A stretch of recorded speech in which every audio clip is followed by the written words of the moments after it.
Outcomes of democracy. In this lesson, we have to discover the best outcomes of democracy. How do we assess democracy's outcomes?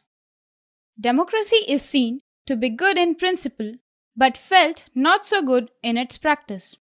To discover the outcomes of democracy, we just have to go through this chapter. Over 100 countries of the world today claim and practice some kind of democratic politics. They have formal constitution, they hold elections, they have parties, and they guarantee rights of citizens. While these features are common to most of them, these democracies are very different in terms of their social situations, their economic achievements, and their cultures. Our interest in and fascination for democracy often pushes us into taking a position that democracy can address all socio-economic and political problems. If some of our expectations are not met, we start blaming the idea of democracy, or we start doubting if we are living in a democracy. Accountable, responsive, and legitimate government. In a democracy, we are most concerned with ensuring that people will have the right to choose their rulers and people will have control over the rulers. Therefore, the most basic outcome of democracy should be that it produces a government that is accountable to citizens and responsive to the needs and expectations of the citizens. It is of course true that non-democratic rulers do not have to bother about deliberation in assemblies or worry about majorities and public opinion. So, they can be very quick and efficient in decision making and implementation.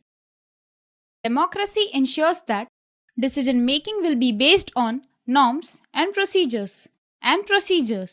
So, a citizen who wants to know if a decision was taken through the correct procedure can find this out.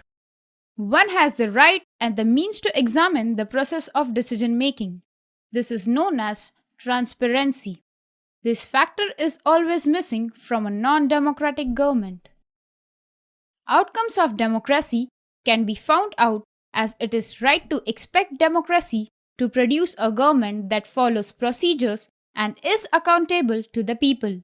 We can also expect that the democratic government develops mechanism for citizens to hold the government accountable and mechanism for citizens to take part in decision making whenever they think fit.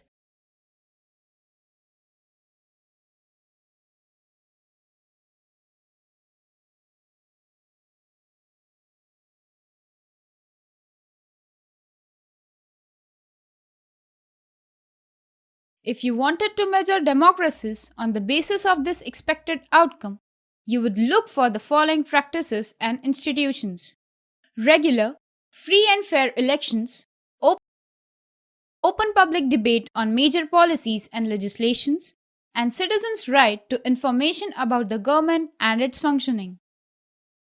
Democratic governments do not have a very good record when it comes to sharing information with citizens. In substantive terms, it may be reasonable to expect from democracy a government that is attentive to the needs and demands of the people and is largely free of corruption. Democracies often frustrate the needs of the people and often ignore the demands of a majority of its population.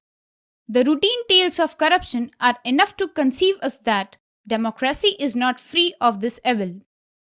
At the same time, there is nothing to show that non-democracies are less corrupt or more sensitive to the people. People wish to be ruled by representatives elected by them. They also believe that democracy is suitable for their country. Democracy's ability to generate its own support is itself an outcome that cannot be ignored.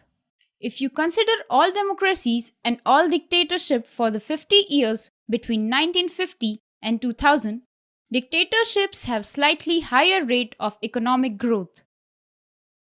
Economic growth and development. As you have already studied in economics, economic development depends on several factors: country's population size, global situations, cooperation from the other countries, economic priorities adopted by the country. When we find such significant difference in the rates of economic growth between countries under dictatorship and democracy, it is better to prefer democracy as it has several other positive outcomes. Economic outcomes of democracy. Arguments about democracy tend to be very passionate. Over the years, many students of democracy have gathered careful evidence to see what is the relationship of democracy with economic growth and economic inequalities.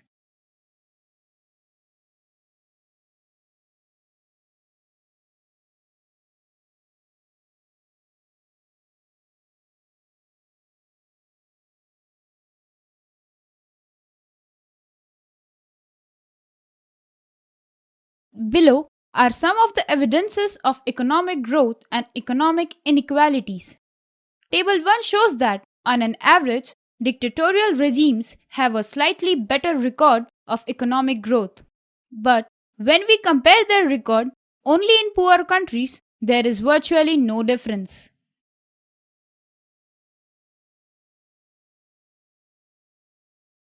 Table 2 shows that within democracies, there can be very high degree of inequalities. In democratic countries like South Africa and Brazil, the top 20% people take away more than 60% of the nation's income, being less than 3% for the bottom 20% population.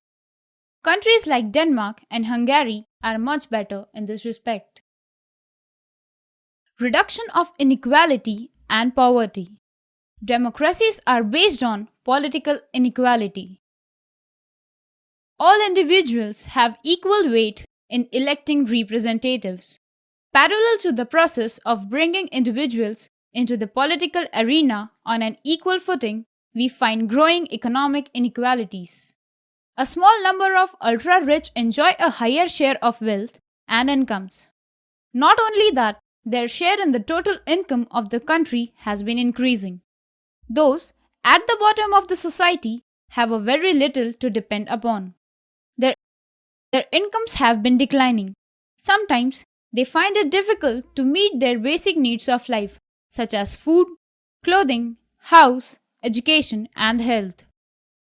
In actual life, democracies do not appear to be very successful in reducing economic inequalities. In such type of situation is much worse in some other countries.